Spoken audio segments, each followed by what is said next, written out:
Tonight, as Trump ends the Iran deal, Q drops a major crumb here, and the website has been overloaded and crashed, but we have the saved screenshots from the web. Hi, I'm Craig, and welcome to Just Informed Talk. For those of you who don't know, I start off every one of these episodes by saying thank you to each and every one of my subscribers. Without you guys, this channel wouldn't be possible, so thank you to each and every one of you for your continued support and sticking around and watching these videos as they get posted.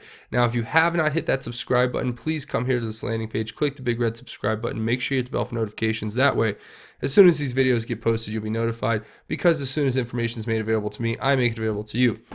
Jumping into the latest Q posts, we're going to pick up where we left off. What we missed on the last video were these two posts that were posted after these were posted, and what this is all referring to is the fact that Q had accidentally left out a Q and a hashtag that was supposed to protect the actual password to his trip code, which is basically his screen name, or their screen name for posting on 8chan.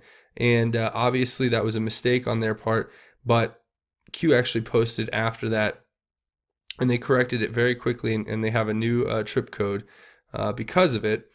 But they say, corrected, we all make mistakes, busy day Q. So as you know, it's fairly obvious that people make mistakes, and it's a lot of moving parts here. That's a pretty big mistake, but it was corrected and caught within a second of it happening. Actually, if you go down, they've erased the post from before, but one of the AN0Ns found the trip code and posted hey, H-E-Y, but it was just an interesting little folly, and that was what that is. Now, if you guys want to get an update on everything that we've been going over these last two videos would be great places to start, just the last two recent posts. And you can keep watching backwards if you want to get more information on Iran here. We're talking about John Kerry and his shadow diplomacy, and how does that all tie in to what we're seeing here happening on the Q board. Now, Q gives us this, happy hunting, with a link to a website. Now, you can click this website, or you can put it into your browser, but as of now, it is still not able to load.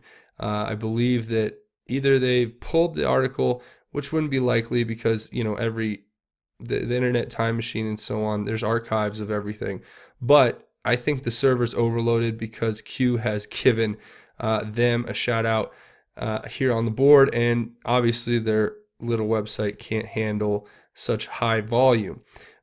So that being said, I have found a screenshot of what the post is, and this is a article from October 18th, 2017, and it's talking about how Rosatom head was to visit Iran. Now, reading through this article, it's pretty benign. It just says that the CEO for Rosatom or State Atomic Energy Corporation, Alexei Lykachev, is slated for an upcoming visit to Iran to follow up on power plant projects in Bushehr. Now, why is this important? Well, who and what is Rosatom? Rosatom is the state-run atomic energy company of the Russian Federation. Now, you have this interesting dynamic that's been created by the connections between Rosatom Energy and the connections between the Clintons. Now, the nexus is actually quite fascinating. There is a connection between Uranium-1, Rosatom Energy, the Clinton Foundation, and Iran. And we're going to go through how that's all connected. But this is just talking about how Lykachev was there in Iran, and they were talking about a joint cooperation in nuclear areas. That's basically what they were looking forward to. They were talking about making power plants, but we're going to understand exactly how this all connects back to Uranium-1, the Clintons, and so on. But they propose here in the article that the area of bilateral cooperation, would be in the area of peaceful uses of nuclear energy. So and the new prospects under the Iran deal. I thought those are the two key things to take away, is that this article is naming names. I mean, obviously you have here the people that we are aware of already existing, Iran's nuclear chief, Salehi, and others who are on here.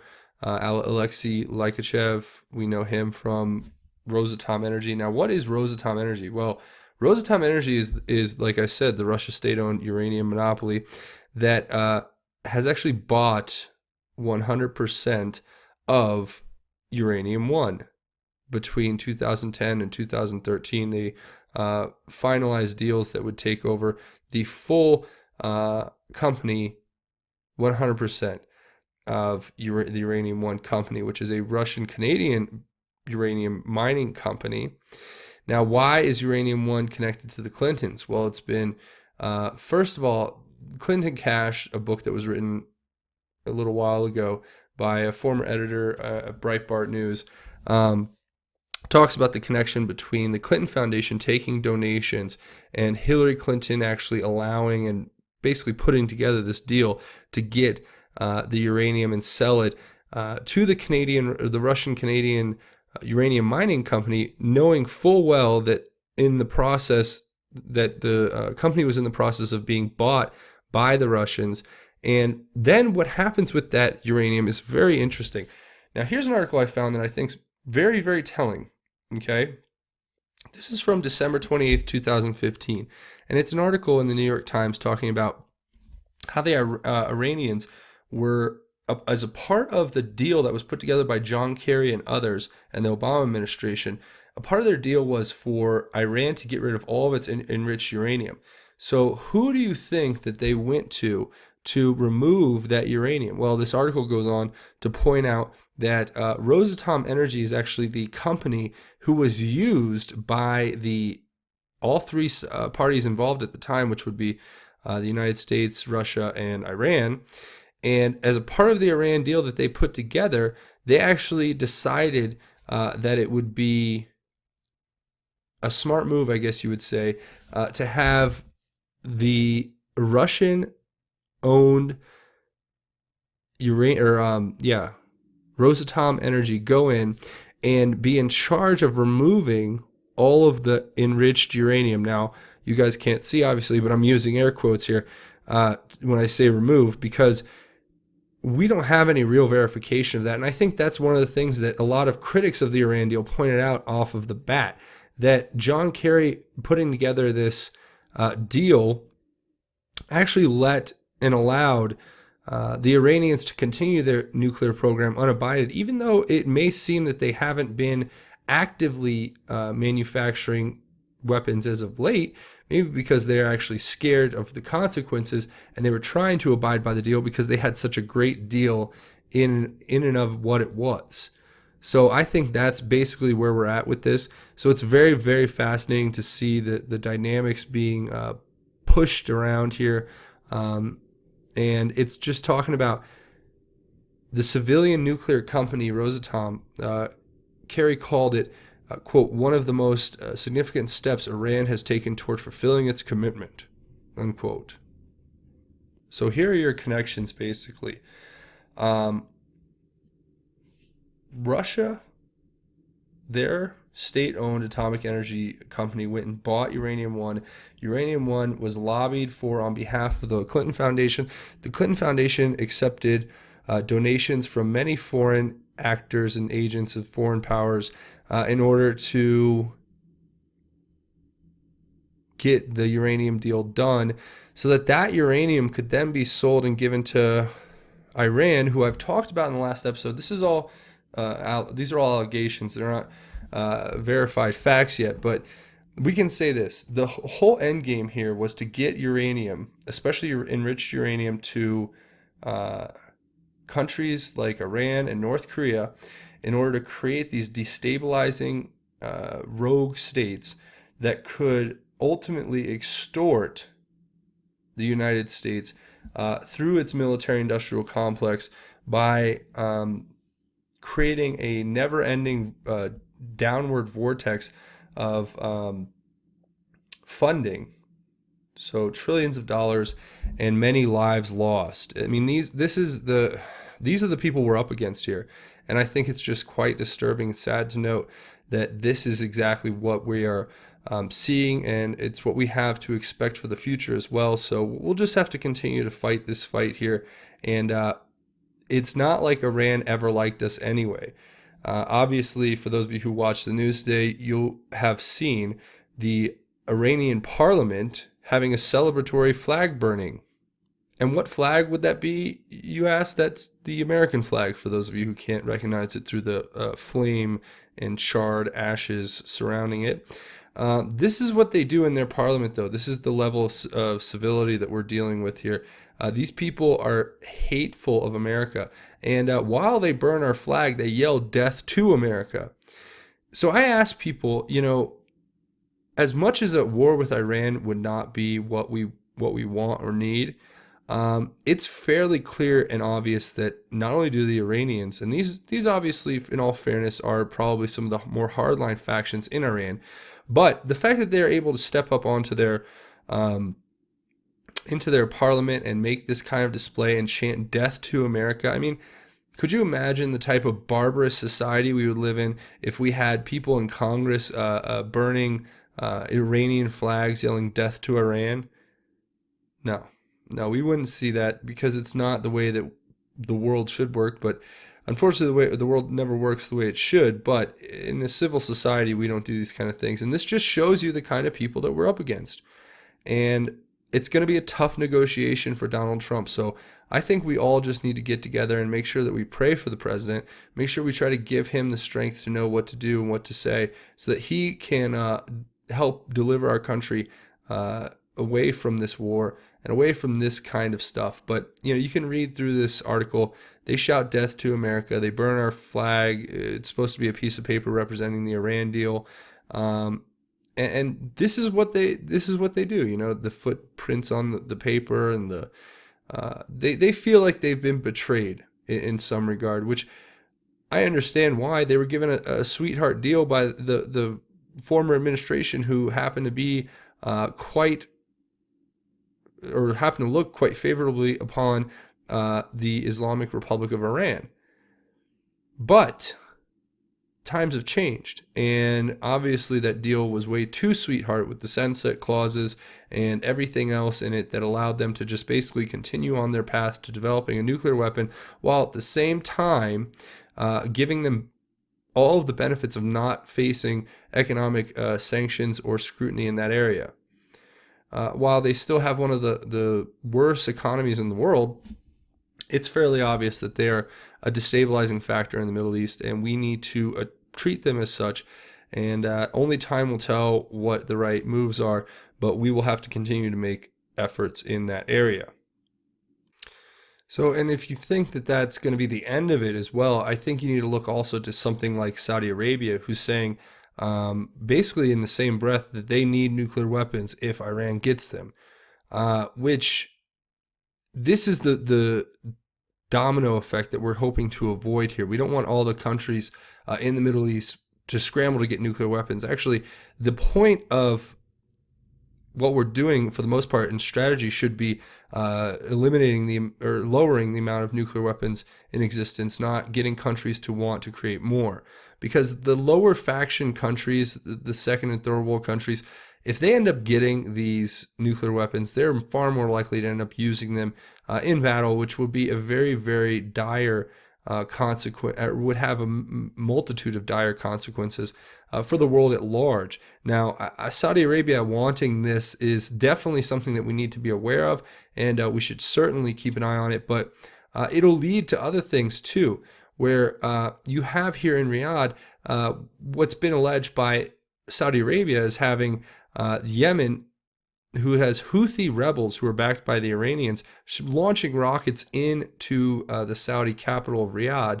And at the same time, you have Palestinians launching rockets into Tel Aviv and Israel. So you can understand why both Israel and Saudi Arabia seem to share this interest in going to war with Iran and getting them put out of power, because in the Middle East, Iran has been funding a lot of pretty bad stuff, from their funding of rebels in Syria, to their funding of Houthis in Yemen, to their funding of Palestinians in Palestine, launching, all these people are launching rockets.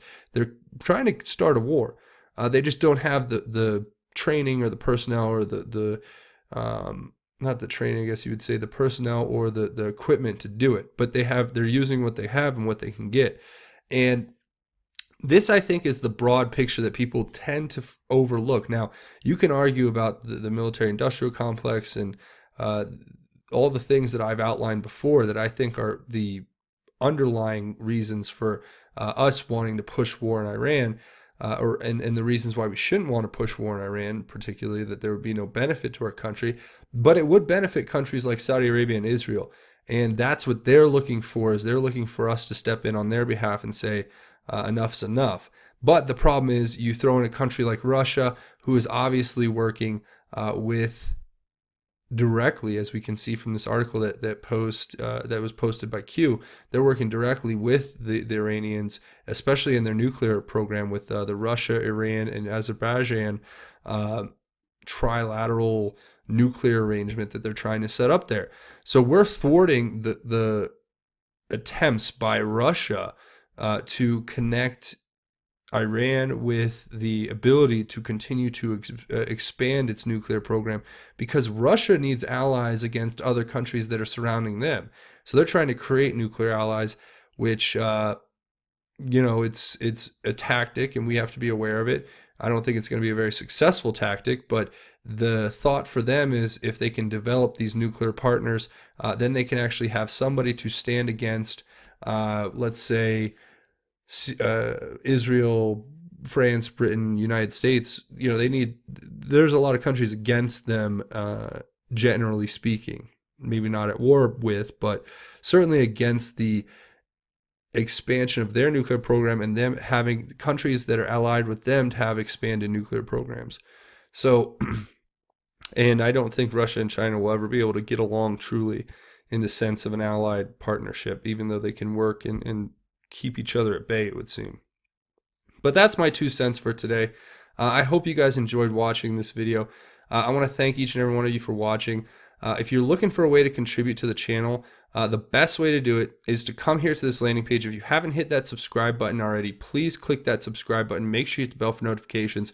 The second best way you can contribute is to just scroll down at the end of this video and go ahead and leave your thoughts, insights, theories, comments, whatever you have to contribute, because like I say, we try to have our own QAnon research board at the end of each one of these videos so that we can put together and talk about the different things that Q is telling us to look at. And I would love to hear your thoughts and takes on this. And I think I've paused it enough over this so that even if you guys can't pull up this article, you can obviously pause this video and you can read this article for yourself, because Q tells us happy hunting. We are the ones doing the hunting now, and we are on the offensive, and we are going to take down these criminals wherever they exist. So please go down and leave your thoughts, theories, and comments.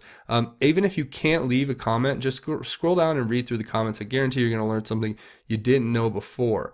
Now, if you're looking for another way to contribute, why don't you come over here to patreon.com. That's patreon.com. You can search Just Informed Talk. You'll come here to this landing page, click this button to become a patron. You can come check out my rewards and my goals, but definitely come do that. And thank you in advance to everybody who comes and checks out this website on behalf of myself.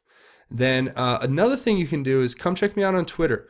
I'm at Justin_formed if you guys want to get connected here. And I want to get you guys to help me shine the light. And that's going to go into what we're going to talk about at the end of this episode. But please come here, and my latest tweet, I want to try to get as many retweets on this as possible and likes so that we can get this out there. If you can, why don't you guys go over to vetsforchildrescue.org, and you can make your donation and help rescue children who are actually going through some pretty awful things right now. And these are some great veterans who have come together to combat the dark world of human sex trafficking. So if you guys want to go contribute to a good cause, come find me at Justin_formed, and you can go ahead and click these links and get involved with that organization directly. I encourage you all to do that. But what that's going to bring us into is the last part of the episode, which is always the most important part of the episode. And we're going to talk about God. and God's grace and God's amazingness and God's wonderful love he has for you. But we're going to talk about a little something that's found in Ephesians chapter 5, and it's a story about the light versus darkness.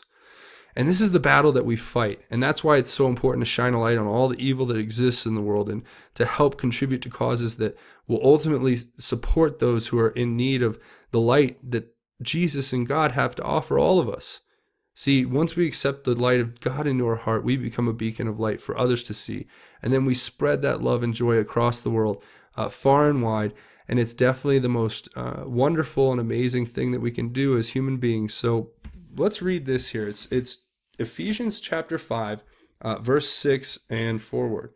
It says, "Let no one deceive you with the empty arguments, for because of these things God's wrath is coming on the disobedient. Therefore, do not become their partners. For you were once darkness, but now you are light in the Lord. Walk as children of light, for the fruit of the light results in all goodness, righteousness, and truth, discerning what is pleasing to the Lord. Don't participate in the fruitless works of darkness, but instead expose them, for it is shameful even to mention what is done by them in secret. Everything exposed by the light is made clear, for what makes everything clear is light. Therefore, it is said, 'Get up, sleeper, and rise up from the dead, and the Messiah will shine on you.'" I pray for each and every one of you to receive that light from the Messiah, and that he will share his light with you, because he does love you and he does want the best for you. And right now, we're battling against evil. And right now, these patriots, these veterans, they're fighting against that evil, and they're saving the lives of children who would otherwise be forgotten by our cruel, sometimes cold and cruel society at large. So if you want to make a difference, go over there and donate. I do make donations to them independently, and part of the proceeds from my Patreon go to that. But I just want to tell you guys, we have to stay involved in exposing light to where there is darkness, and that is what this whole channel is about. So I really pray for each and every one of you to have the love of God in your heart. And before we go, that's pretty much it for this episode. But before we go, I have to say a special thank you. I almost forgot, so thankfully I remembered. But a special thank you to the month of April's featured Patreon patrons. So when you come here and you become a Silver Talk contributor on the site, you become a part of a featured Patreon patrons. So I'm going to give a special thank you to these special patriots who have come to help support this channel. So thank you so much to Veronica C., Lori Rose, Leonetta B., Shannon P., Terry E., Jamie E., Jason R., Barry J., Wayne G., John L., Carolyn J., Anthony W., Frank S., Poncho V., Frank D., Eric D., Celeste Q., Ron B., Marie D., Blake H., and Mark C. You guys deserve a special shout out for your special contribution and your continued support helping this channel stay alive. So thank you to each and every one of you. That is incredible. Keep up the great work. I'm speechless. I'm thankful. And I hope that the things I bring you here on the channel help you guys out. Because my main goal here is to bring everyone God's love and God's word. So that's the whole point. And then we talk about Q posts as well. So thank you all for watching. That's going to be it for this episode of Just Informed Talk. But if you haven't hit that subscribe button, please come here to this landing page, click the big red subscribe button, make sure you hit the bell for notifications. That way you can join Just Informed Talk here and get notified when these videos get posted. But that's going to be it for me. This has been Just Informed Talk. My name is Craig. Godspeed and God bless each and every one of you, Patriots.